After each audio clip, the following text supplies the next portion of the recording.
Hello, good morning. आज हम पढ़ेंगे जियोलॉजिकल टाइम स्केल के बारे में पेलियोबॉटनी के अंदर। ठीक है, तो जियोलॉजिकल टाइम स्केल क्या है? ये अर्थ की जो हिस्ट्री है वो जो अर्थ की एज है उसको हमने अलग अलग पीरियड्स के अंदर डिवाइड किया है।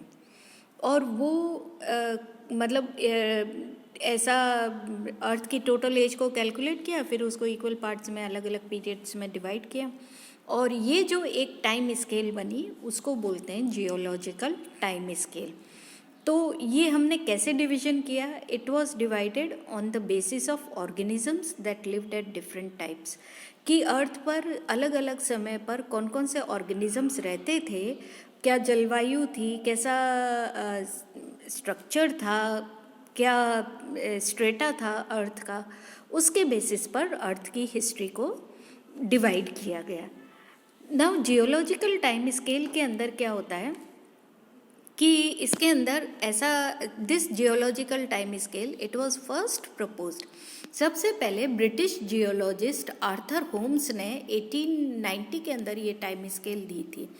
ठीक है, फिर इसके और इन्होंने ये टाइम स्केल कब दी थी? After the discovery of radio activity. Radio activity के द्वारा क्या होता है कि हम किसी भी चट्टान की या किसी भी फॉसिल की, किसी भी चीज़ की हम एज ज्ञात कर लेते हैं, उसकी हम आयु ज्ञात कर सकते हैं। तो after the discovery, radio activity की डिस्कवरी के बाद में आर्थर होम्स ने अर्थ की एज को कैलकुलेट किया, और उन्होंने अनुमानित तौर पर बताया कि जो अर्थ की जो उम्र है वो करीबन 4 बिलियन ईयर्स पुरानी है। अर्थ जो हमारी धरती है वो 4 बिलियन ईयर्स ओल्ड है।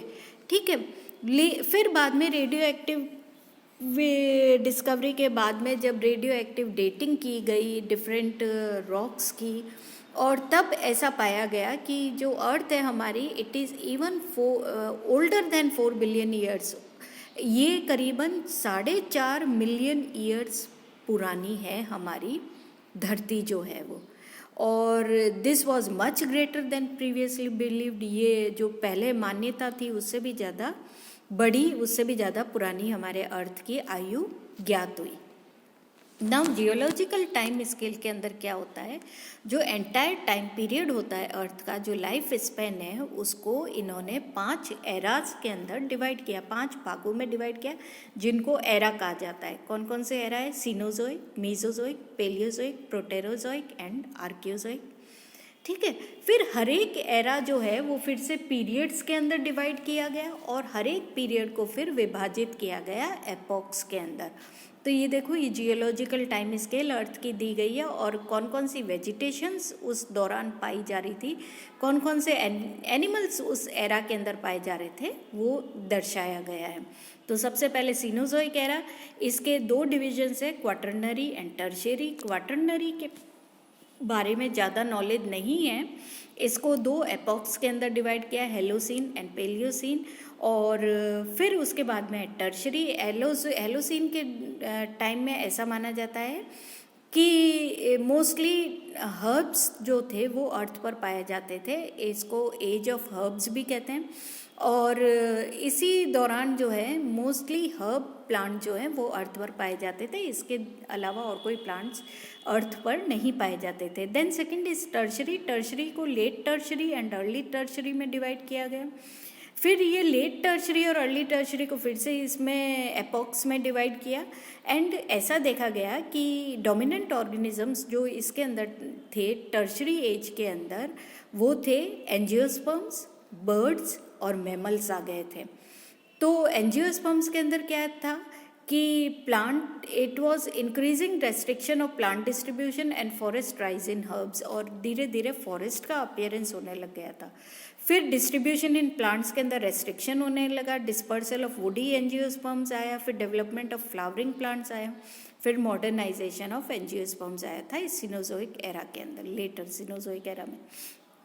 देन मीजोजोइक एरा जो इससे पहले था, इसके अंदर it is divided into late Mesozoic and early Mesozoic. जो लेट मीजोजोइक है वो फिर से 3 के अंदर डिवाइड किया, upper Cretaceous, middle Cretaceous and lower Cretaceous. इसके अंदर क्या था, जिम्नोस्पर्म्स पाए जाते थे एंड रेप्टाइल्स पाए जाते थे। जनरली जिम्नोस्पर्म्स पाए जाते थे, सबसे बाद में तो इसमें जिम्नोस्पर्म्स थे, सबसे बाद में तो एंजियोस्पर्म्स अपीयर होना शुरू हो गए थे।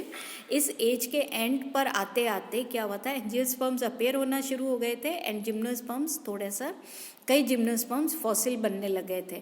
फिर इससे पहले था रैपिड डेवलपमेंट ऑफ एंजियोस्पर्म्स, उसके पहले origin of angiosperms, dominance of cycads and conifers थे। फिर एंजियोस्पर्म्स के अंदर कॉनिफर्स थे, फिर डिसअपियरेंस ऑफ सीड फर्न्स और ये सब हुआ था, ठीक है। देन उसके बाद में आई Palaeozoic era. Palaeozoic it is divided into late Palaeozoic, middle Palaeozoic and early Palaeozoic. Late Palaeozoic जो है वो it is divided into Permian, upper Carboniferous, lower Carboniferous. Middle Palaeozoic है वो डिवोनियन एंड सिलूरियन के अंदर डिवाइड किया गया।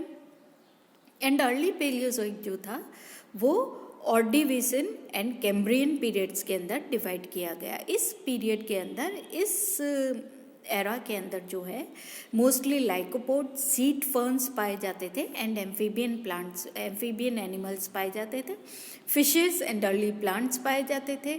और इस एरा के एंड के जाते जाते क्या था, इसके बाद में आया था मीसोजोइक एरा। तो पेलियोजोइक के एंड वाले पीरियड के अंदर कॉनिफर्स एंड साइकिड्स का अपीयरेंस होना शुरू हो गया था एंड कई जो टेरिडोफाइट्स थे वो डिसअपियर होना शुरू हो गए थे। तो इसके अंदर इनिशियल स्टेजेस में तो पहले तो एल्गी थी, फिर जैसे जैसे एज बढ़ी वैसे marine algae I, time of land plants आए, फिर उसके बाद में लैंड प्लांट्स आए, फिर first known land plant dominance of algae इस एज के अंदर सिलूरियन पीरियड के अंदर आई। उसके बाद में psilopsida, lycopsida, sphenopsida, bryophyta and some algae आए। उसके बाद में development of lycopsida and calamites and seed ferns आया। उसके बाद में कैलेमाइटीज, लेपिडोडेंड्रिल्स एंड जिम्नोस्पर्म्स आए एंड धीरे धीरे करके एंजियोस्पर्मिक प्लांट्स अपीयर होने शुरू हो गए थे। फिर उससे पहले था प्रोटेरोजोइक एरा, इसके अंदर एल्गी एंड बैक्टीरिया पाए जाते थे, बहुत पुराना पीरियड है ये, एंड मेरीन इन्वर्टिब्रेट्स पाए जाते थे। प्लांट के बारे में कुछ पता नहीं है इस एरा के अंदर। देन उससे पहले सबसे पहला जो एरा था वो था आर्केजोइक, इसके अंदर यूनिसेल्यूलर एल्गी पाई जाती थी and probably very simple unicellular organisms इस पीरियड के अंदर पाए जाते थे, ठीक है।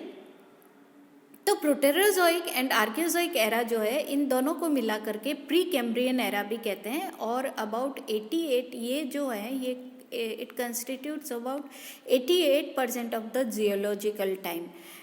और इस एरा के अंदर multi cellular organisms, first one celled organism and origin of earth हुआ। ऐसा माना जाता है कि अर्थ इस एरा के अंदर अपीयर हुई थी और फिर इसके बाद में इसके ऊपर वन सेल्ड ऑर्गेनिज्म आए, देन उसके बाद में फर्स्ट मल्टी सेल्यूलर ऑर्गेनिज्म आया था, ठीक है। Then there is another kind of division of इसका अर्थ की हिस्ट्री का, जिसको ईओन्स के अंदर डिवाइड किया गया। तो ये इसके अंदर entire interval existence of visible life it is called Phanerozoic eon. और great pre Cambrian expanse of time it is divided into Proterozoic, Archaean and Hadean eons in order of increasing age के अंदर इसको arrange किया गया था, ठीक है। तो this is all about geological time scale and history of earth.